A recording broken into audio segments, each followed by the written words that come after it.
After the Last Supper, Jesus took his apostles to the Mount of Olives.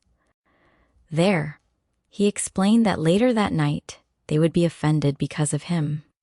Peter, with his usual enthusiasm, declared, "Although all shall be offended, I will not."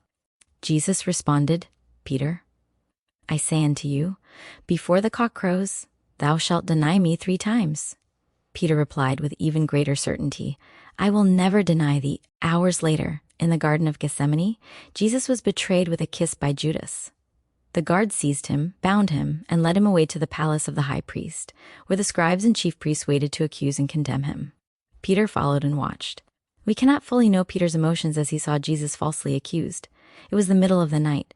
Perhaps we can imagine his fear and confusion as he watched those powerful, wicked men question and condemn the Savior. Peter witnessed them spit upon him, strike him, and mock his friend, his mentor, and his Lord. Then 3 times during that dark and violent night, attention turned to Peter. "Thou also wast with Jesus of Nazareth." This man was with him. "Surely thou art one of them."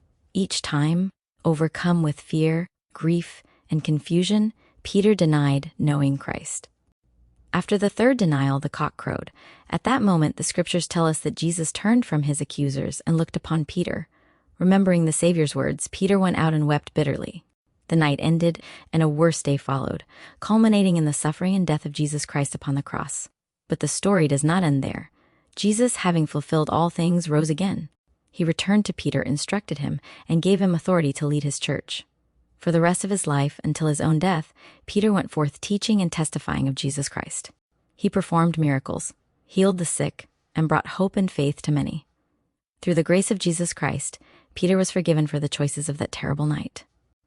What can we learn from Peter's experience? We all know what it feels like to fall short, to feel regret after making a poor choice, or to act out of fear.